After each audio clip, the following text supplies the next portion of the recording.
జై శ్రీరామ్. శ్రీమాత్రే నమః. శ్రీ గురుభ్యో నమః.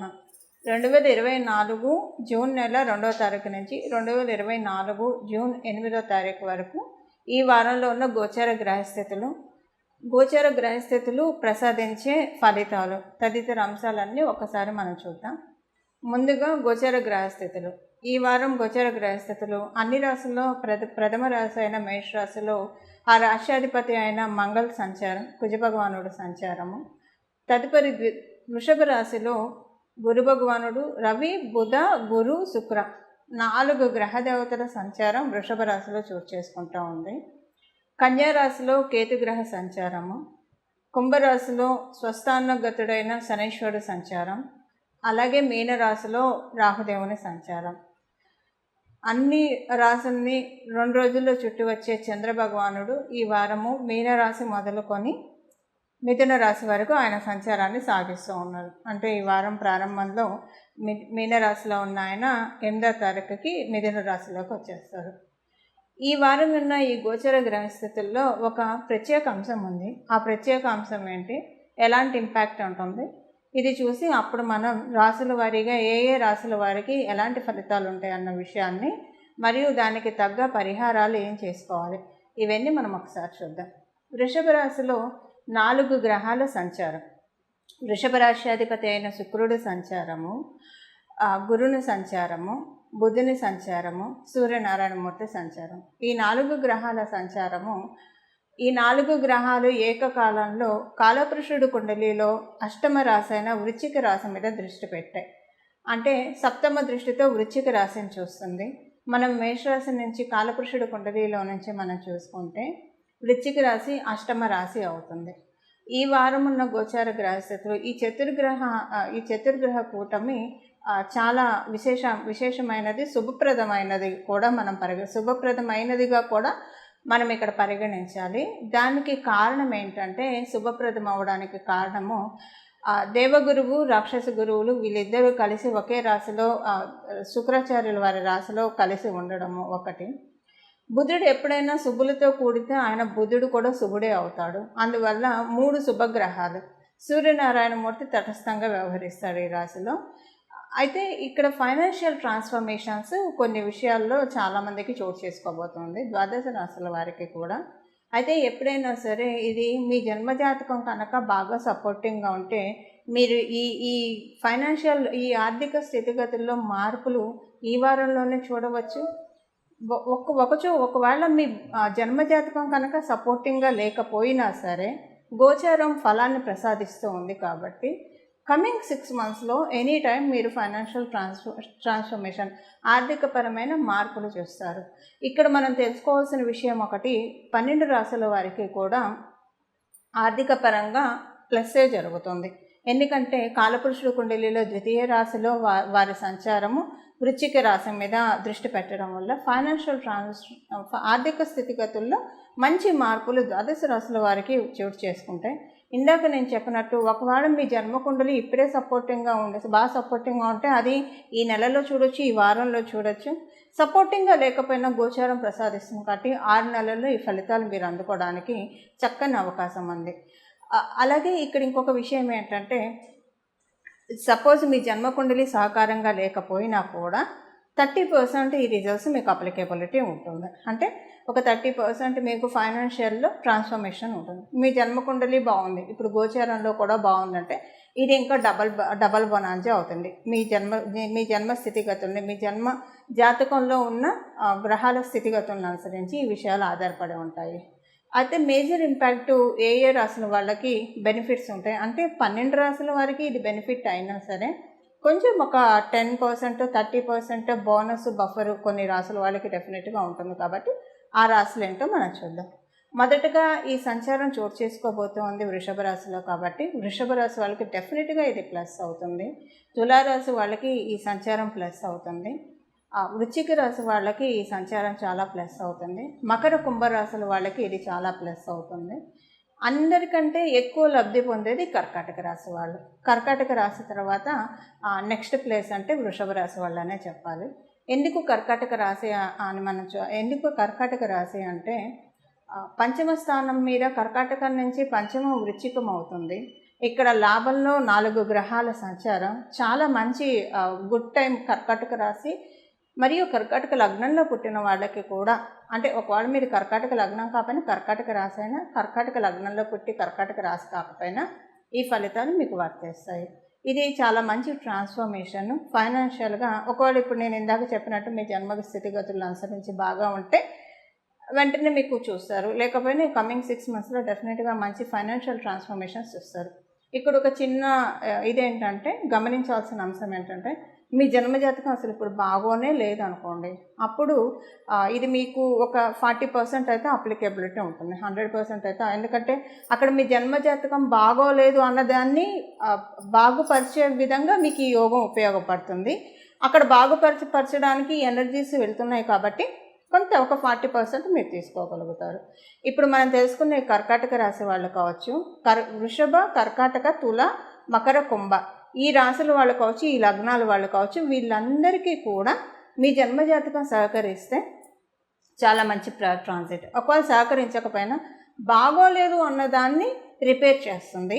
రిపేర్ చేసి కొంత మీకు యోగాన్ని ఇస్తుంది. ఫైనాన్షియల్గా 30% 40% యోగాన్ని ఇస్తుంది. ఇదే పాయింట్ మిగతా రాశుల వాళ్ళకు కూడా అప్లికేబిలిటీ ఉంటుంది. అయితే మరి మిగతా రాశుల వాళ్ళ మాట ఏంటి? మరి మనకి మేషరాశి ఉంది, మిథున రాశి ఉంది, కన్య, మేష, మిథున, కన్య, ధను, మీన ఈ రాశిలో పుట్టిన వాళ్ళకి, ఈ లగ్నాల్లో పుట్టిన వాళ్ళకి వీళ్ళందరికీ కూడా ఈ గోచారము ఒక 30% అయితే ప్లస్ వస్తుంది, 30% ప్లస్ వస్తుంది. ఒకవేళ మీ జన్మజాతకం బాగా ఉంటే అది ఇంకా బాగా ఉంటుందని మనం తెలుసుకోవాలి. బట్ ఏది ఎలా ఉన్నా సరే ఇప్పుడున్న ఈ చతుర్గ్రహ కూటమి అన్ని రాసుల వాళ్ళకి డెఫినెట్గా ఏదో ఒక ప్లస్ చేస్తుంది. టైం ఫ్రేము మీ జన్మజాతకాన్ని అనుసరించి ఉంటుంది. అది ఇప్పుడు కమింగ్ 6 months ఈ విషయం మీ జన్మజాతకాన్ని అనుసరించి ఉంటుంది. ఇక మనం విడివిడిగా మీ రాశుల వాళ్ళకి ఈ వారం ఎలా ఉంటుంది, అసలు ఈ చతుర్గ్రహ కూటమి ఎలాంటి ఫలితాన్ని ప్రసాదిస్తుంది, ఇవన్నీ కూడా మనం చక్కగా క్లుప్తంగా మరియు సవివరణంగా కూడా తెలుసుకోవడానికి ప్రయత్నిద్దాం. కర్కాటక రాశిలో పుట్టిన వాళ్ళకి ఈ వారము ఒక రకంగా చూస్తే మనకి సింహాసన యోగం యాక్టివ్లో ఉంది. మంగళుడు గ్రహదేవత అయిన మంగళ్ 10వ స్థానంలో సంచారం చేస్తూ సింహాసన యోగాన్ని ప్రసాదిస్తూ ఉన్నారు. అంటే వృత్తి వ్యాపారాల్లో ఉన్న వాళ్ళకి చాలా మంచి శుభ సమయము. మీరు ఏదైనా ఉద్యోగం చేస్తూ ఉన్నా సరే, వ్యాపారం చేస్తూ ఉన్నా సరే చాలా మంచి శుభ సమయము. అలాగే 11th house చాలా యాక్టివ్లో ఉండడం వల్ల ఇందాక మనం స్టార్టింగ్లో తెలుసుకున్నట్టు ఇది చాలా మంచి శుభత్వాన్ని కలగజేస్తుంది. అంటే మీ కోరికలు ఏవేవైతే ఉన్నాయో ధర్మబద్ధమైన ప్రతి కోరిక కూడా నెరవేరటానికి అవకాశం ఉంది. ప్రత్యేకించి ఆదాయపరంగా మటుకు చాలా బాగా ఉంటుందని చెప్పాలి. చాలా మంచి సోర్సెస్ మీకు ఈ వారం నుంచి ఆదాయపరంగా జనరేట్ అవుతాయి. ఫ్రీజ్ అయిపోయిన పరిస్థితులు ఏమైనా ఉంటే కనుక గత నెల నుంచి డబ్బులు అయితే వస్తూ ఉన్నాయి కానీ వచ్చినవి ఖర్చు అవ్వడము, లేదా కొంచెం రావాలనుకున్నవి టైంకి రాకపోవడం వల్ల ఫ్రీజ్ అయిపోయినట్లు అనిపించడము, స్తబ్దుగా ఉన్నట్లు అనిపించడం, ఇలాంటిది ఏదైనా మీరు ఫేస్ చేస్తూ ఉంటే కనుక ఇప్పుడు మటుకు వాటిలోంచి రిలీజ్ అవుతారు. ఫైనాన్షియల్గా కొంచెం మీకు ఊపిరి పీల్చుకునే పరిస్థితులు ఈ వారం నుంచి గోచార గ్రహస్థితులు ప్రసాదిస్తూ ఉన్నాయి. లాభస్థానం చాలా బలంగా ఉంది. మంచి పేరు ప్రఖ్యాతులు రావడానికి చక్కటి అవకాశం ఉంది. అందరూ గుర్తించే రికగ్నైజేషన్ చాలా బాగా ఉంటుంది. మీకున్న సర్కిల్లో మీ జన్మజాతకం సహకరిస్తే కనుక మీ సర్కిల్కి మించి కూడా మీకు చక్కటి పేరు ప్రతిష్టలు, గౌరవ మర్యాదలు ఇలాంటివి, సంఘంలో గౌరవ మర్యాదలు ఇలాంటివన్నీ కూడా చక్కగా దక్కుతాయి ఈ వారము. మంత్రబలం చాలా మంత్రస్థానము, మంత్రభావం చాలా యాక్టివ్లో ఉంది. అందువల్ల మీరు ఏదైనా మంత్రాన్ని జపిస్తూ ఉంటే కనుక దాన్ని ఈ వారం నుంచి పెంచండి, చక్కగా పెంచండి.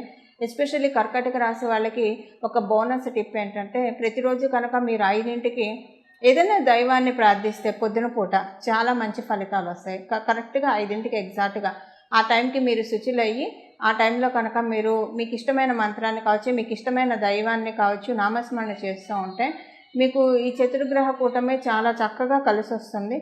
చాలా బాగా ఉంటుంది మీకు ఈ చతుర్గ్రహ కూటమి. అలాగే మిగతా విషయాల్లో అంతా కూడా చాలా బాగుంది. సంతానానికి సంబంధించిన శుభవార్తలు వింటారు. సంతానం యొక్క పురోభివృద్ధి చాలా బాగా ఉంటుంది. సంతానం కోసం మీరు ఎదురు చూస్తూ ఉంటే కనుక చక్కగా మీ ప్రయత్నాలన్నీ కూడా సఫలీకృతం అవుతాయి. కమ్యూనికేషన్ ఎస్పెషల్లీ ప్రతి మాటకి మీకు అంటే మౌత్ పబ్లిసిటీ చాలా ఎక్కువ అవుతుంది మీకు. అంటే మంచి టర్మ్స్లో చాలా బాగా మీరు నోటీస్ అవుతారు. మనకి ఒక్కొక్కసారి మాటకి సంబంధించి మాటే డబ్బుల్ని సంపాదించి పెట్టే వృత్తి వ్యాపారాల్లో ఉన్న వాళ్ళకి ఇది నిజంగా చాలా మంచి ట్రాన్సిట్. అంటే టీచర్లకి వాళ్ళు మాట్లాడితేనే డబ్బులు వస్తాయి, సేల్స్మెన్స్కి వాళ్ళు మాట్లాడితేనే డబ్బులు వస్తాయి, ఇలాగా యాంకర్స్కి వాళ్ళు మాట్లాడితేనే డబ్బులు వస్తాయి. ఇలా నాలుకే పెట్టుబడిగా డబ్బులు సంపాదించే వాళ్ళకి ఈ వారం నుంచి చాలా అద్భుతంగా అమోఘంగా రాణించడానికి చాలా అవకాశం ఉంది. ఇది ఈ వారం యొక్క గోచర గ్రహస్థితుల ఫలితాలు కర్కాటక రాశిలో పుట్టిన వాళ్ళకి. ఈ వారం చేసుకోవాల్సిన పరిహారం, మొదట మనం మాట్లాడుకున్నట్టు 4 గ్రహాలు వృషభ రాశిలో కాలపురుషుడి కుండలిలో ద్వితీయ రాశి అయిన వృషభ రాశిలో సంచారం జరుగుతున్నందున మీ జన్మజాతకం ఒకవేళ సపోర్టింగ్గా లేకపోయినా ఈ రెమెడీ చేసుకుంటే ఇంకా కొంత ప్లస్ అవుతుంది, బాగుంటే ఇంకా ప్లస్ అవుతుంది. అసలు ఏం చేసుకోకపోయినా మీకు వచ్చే ఫలితం అయితే వస్తుంది, రెమెడీ చేసుకోకపోయినా. కాకపోతే ఎందుకు చేసుకోవాలి, మనం ఆరోగ్యంగా ఉన్నా కూడా ఆరోగ్యకరమైన ఆరోగ్యాన్ని ఇచ్చే ఆహారాన్ని తీసుకుంటే మనకున్న ఆరోగ్యం ఇంకా పెరుగుతుంది, నిలబడుతుంది. ఆరోగ్యం బాగుంది కదా అని చెడువు బొడువు తినేస్తే కొన్నాళ్ళకి మన ఆరోగ్యం పాడైపోతుంది. ఇక్కడ కూడా ఇప్పుడు ఈ విషయం ఎందుకు చెప్తున్నానంటే ఇక్కడ కూడా ఇదే అప్లికేబిలిటీ. మీ జన్మజాతకం బాగున్నా లేకపోయినా అసలంటూ ఫలితాలు వస్తాయి. కానీ దీన్ని బలపరుచుకోవాలి కదా, మనం దేన్నైనా యోగాన్నైనా బలపరుచుకోవాలి. మీ జన్మజాతకంలో అసలు మీకు ఏ యోగాలు ఉన్నాయి తెలియని వాళ్ళు కూడా గోచారాన్ని పట్టుకొని గోచారంలో సూచించిన గ్రహస్థితులు సూచించిన పరిహారాలు చేసుకోవడం వల్ల కూడా మీ జన్మజాతకంలో బాగోలేదు అన్న అంశము డెఫినెట్గా కట్ అయిపోతుంది. ఇప్పుడు మనం పరిహారం చూద్దాం. ఈ పరిహారం వచ్చేసేసి ద్వాదశ రాశుల వాళ్ళకి కూడా ఈ పరిహారం వర్తిస్తుంది. ఈ పరిహారం వచ్చేసేసి శ్రీలక్ష్మి అమ్మవారి ఆరాధన ఈ వారం ఎంత విశేషంగా చేస్తే అంత మంచిది. లక్ష్మీ అమ్మవారికి సంబంధించిన స్తోత్రాలు చదవడం కానివ్వండి, లేదా లక్ష్మీ అమ్మవారికి సంబంధించిన స్తుతులు చేయడము, శ్రీ సూక్తం వినడము, మగవాళ్ళైతే శ్రీ సూక్తం చదవడము, ఆడవాళ్ళైతే శ్రీ సూక్తం వినడము, అలాగే లక్ష్మీ అమ్మవారికి సంబంధించిన గానాన్ని వినడం కానీ లేదా గానాన్ని పాడడం, ఇలాంటివన్నీ కూడా చేస్తే చాలా చక్కటి శుభ ఫలితాలు వస్తాయి. లక్ష్మీ అమ్మవారు ప్రాక్టికల్గా కూడా కొన్ని విషయాలు మనల్ని సూచిస్తాయి. ఇంట్లో ముందు ప్రశాంతమైన వాతావరణం ఉండేట్లు చూసుకోండి. ఎందుకంటే ఇంట్లో మామూలుగా కొంచెం చిన్న డిస్ప్యూట్స్ ఉన్నా, కలహాలున్నా, గొడవలున్నా, కీచులాడుకుంటున్నా అలాంటి ఇంట్లోకి లక్ష్మీ అమ్మవారు వెళ్ళడానికి ఇష్టపడదు. మరియు ప్రత్యేకించి ఇంట్లో ఉన్న ఆడవాళ్ళు విచారంగా ఉండడం, దుఃఖంగా ఉండడం, కన్నీళ్ళు పెట్టుకోవడం, ఇలాంటివి కూడా అమ్మవారికి అప్రియమైన పనులు. అమ్మవారు అలాంటి వాళ్ళ ఇళ్ళకి వెళ్ళడానికి ఇష్టపడదు. మనకుండే కష్టాలు ఎప్పుడూ ఉంటూనే ఉంటాయి, కష్టాలు వస్తూ ఉంటాయి, పోతూ ఉంటాయి. ఇదొక్క విషయాన్ని మనం దృష్టిలో పెట్టుకొని కనీసం ఈ వారం అమ్మవారి పూజ చేస్తూ వీలైనంత వరకు ప్లెజెంట్గా, వీలైనంత వరకు ప్రశాంతంగా, చక్కగా నవ్వుతూ ఉంటే కనుక లక్ష్మీ అమ్మవారి ఆశీస్సులు ఇంకా బాగా వస్తాయి. ఎందుకంటే నేచరు ఇప్పుడు మనకి వృషభ రాశి చాలా స్ట్రాంగ్గా ఉంది. లక్ష్మీ అమ్మవారు ప్రతి ఇంటికి వచ్చి తరచి చూసే సమయం, శుభ సమయం ఇది. అమృతకాలం అని కూడా చెప్పచ్చు మనం.